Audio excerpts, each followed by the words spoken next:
بسم اللہ الرحمن الرحیم بسم اللہ وحدہ والصلاۃ والسلام علی رسول اللہ اما بعد۔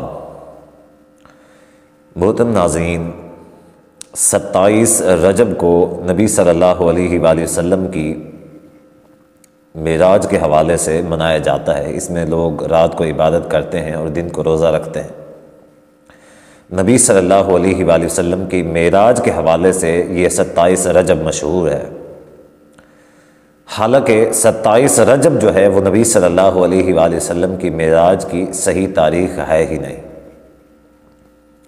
تو آئیے نبی صلی اللہ علیہ وآلہ وسلم کی معراج کی تاریخ کے حوالے سے اختلاف ہے۔ حافظ ابن حجر العسقلانی رحمہ اللہ نے فتح الباری میں نبی صلی اللہ علیہ وآلہ وسلم کی معراج کے حوالے سے کی تاریخ کے حوالے سے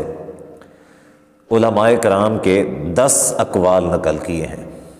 یعنی کہ 10 قول اس حوالے سے انہوں نے نقل کیے ہیں کہ جنہوں نے مختلف تاریخیں بتائی ہیں نبی صلی اللہ علیہ وسلم کی معراج کی۔ جبکہ مولانا صفی الرحمن مبارک پوری رحمہ اللہ انہوں نے الرحیق المختوم کے اندر اہل علم کے 6 اقوال ذکر کیے ہیں، یعنی کہ 6 مختلف تاریخیں اہل علم کے حوالے سے کہ انہوں نے یہ تاریخیں بتائی ہیں اس حوالے سے۔ تو اس سے یہ ایک بات تو سمجھ میں آتی ہے، واضح ہو جاتی ہے کہ نبی صلی اللہ علیہ وسلم کی معراج کے حوالے سے اختلاف ہے، وگرنہ ایسے کیسے ہو سکتا تھا کہ فتح الباری کے اندر حافظ ابن حجر اور الرحیق المختوم کے اندر مولانا صفی الرحمن مبارک پوری رحمہ اللہ مختلف اقوالات کہاں سے لاتے اور کیوں نقل کرتے جب اگر اختلاف نہ ہوتا۔ تو اب سوال یہ ہے کہ نبی صلی اللہ علیہ وآلہ وسلم کی معراج کی صحیح تاریخ کون سی ہے؟ تو آئیے فتح الباری کے اندر حافظ ابن حجر العسقلانی رحمہ اللہ نے ایک قول یہ بھی نقل کیا ہے کہ 12 نبوی یعنی کہ ہجرت سے 1 سال قبل ربیع الاول کے مہینے میں نبی صلی اللہ علیہ وآلہ وسلم کو معراج کروائی گئی۔ یہ فتح الباری جلد 7 ہے اور صفحہ 257 ہے۔ اسی طرح طبقات ابن سعد کے اندر بھی یہی بات ہے۔ امام نووی رحمہ اللہ نے شرح صحیح المسلم کے اندر جلد 1 ہے صفحہ 68 ہے۔ امام نووی رحمہ اللہ نے اس کو بالجزم کہا ہے، یعنی کہ یہ جو تاریخ ہے ہجرت سے 1 سال قبل ربیع الاول کا مہینہ، اس کو بالجزم کہا، یعنی کہ یہ پکی بات ہے اور یہی صحیح بات ہے کہ نبی صلی اللہ علیہ وسلم کی جو صحیح تاریخ ہے معراج کی وہ یہی ہے۔ اسی طرح امام ابن حزم رحمہ اللہ نے اسی چیز کو اجماع کہا ہے، حالانکہ اس بات پر اجماع نہیں ہے، لیکن پھر بھی امام ابن حزم رحمہ اللہ نے اس بات کو اجماع کہا ہے۔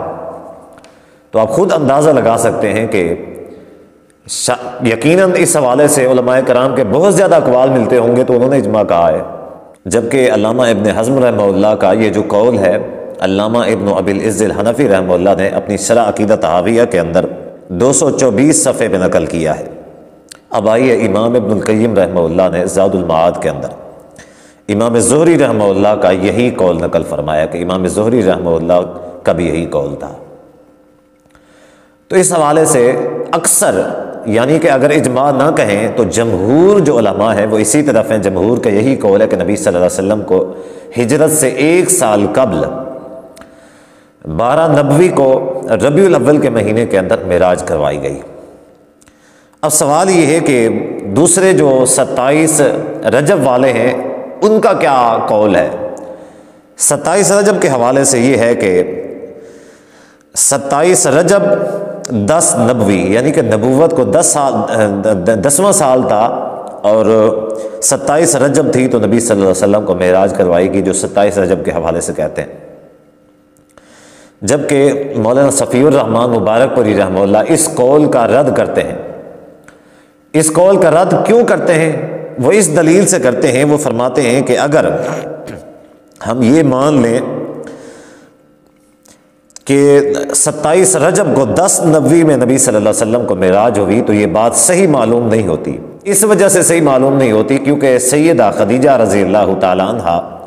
ان کی جو وفات ہوئی تھی وہ نماز کی فرضیت سے پہلے ہوئی تھی، یعنی کہ ابھی تک نماز فرض نہیں ہوئی تھی، تو سیدہ خدیجہ رضی اللہ تعالیٰ عنہ رحلت فرما گئی تھیں۔ تو وہ فرماتے ہیں اگر یہ قول مان لیا جائے تو اس قول کے مطابق تو پھر یہ بنتا ہے کہ نماز فرض ہو چکی تھی، جبکہ سیدہ خدیجہ رضی اللہ تعالیٰ عنہ کی جو وفات ہے وہ 10 رمضان 10 نبوی، یعنی کہ نبوت کا 10واں سال تھا اور 10 رمضان تھی، جبکہ یہ 10 نبوی 27 رجب بتاتے ہیں، اسی سال 27 رجب کو معراج بتاتے ہیں۔ تو اگر اسی سال 27 رجب کو معراج مان لیا جائے تو پھر اس حساب سے تو پھر یہ بنتا ہے کہ سیدہ خدیجہ رضی اللہ تعالیٰ عنہ کی وفات سے پہلے نماز فرض ہو چکی تھی، جبکہ یہ بات صحیح معلوم نہیں ہوتی۔ تو اس حوالے سے جو صحیح قول ہے وہ یہی ہے کہ نبی صلی اللہ علیہ وسلم کو معراج ربیع الاول کے مہینے کے اندر اور 12 نبوی کو ہجرت سے 1 سال قبل معراج کروائی گئی۔ تو اس حوالے سے یہ ہے کہ جو لوگ رات میں جاگتے ہیں، رات کو عبادت کرتے ہیں، دن کا روزہ رکھتے ہیں، جب یہ چیز صحیح حدیث سے ثابت ہی نہیں ہوتی، نبی صلی اللہ علیہ وسلم کی معراج کے بارے میں اختلاف پایا جاتا ہے، جمہور کا قول جو ہے وہ 27 رجب کے خلاف ہے، تو یہ عبادات کہاں سے آ گئیں؟ یہ عبادت دیکھیں، رمضان کا مہینہ ہے، رمضان کے حوالے سے کسی کا کوئی اختلاف نہیں ہے، کبھی کسی نے یہ نہیں کہا کہ رمضان کا مہینہ یہ نہیں ہے دوسرا ہے، عبادت ہے، سمجھ میں آتی ہے۔ جمعہ ہے، جمعہ کے حوالے سے کوئی اختلاف نہیں ہے کہ جمعہ کا دن کون سا ہے کون سا نہیں ہے، کوئی اختلاف نہیں ہے، تو جمعہ کی عبادت کے اوپر بھی کوئی اختلاف نہیں ہے، ثابت ہو جاتی ہے۔ جب کسی چیز کا جو وقت ہے، جو تاریخ ہے، اس کے حوالے سے اختلاف پایا جاتا ہے، عبادت کہاں سے آ جائے گی؟ تو اس حوالے سے جتنی بھی عبادات کی جاتی ہیں نہ تو یہ عبادات قرآن و حدیث سے ثابت ہیں، اور نبی صلی اللہ علیہ وسلم سے یا اصحاب سے بالکل ان کا کوئی ثبوت نہیں ملتا۔ تو یہ عبادات جو ہیں ان کو ثواب کی نیت سے یا اس حوالے سے خصوصاً اہتمام کرتے ہوئے کرنا، یہ بدعت کے زمرے میں آتا ہے۔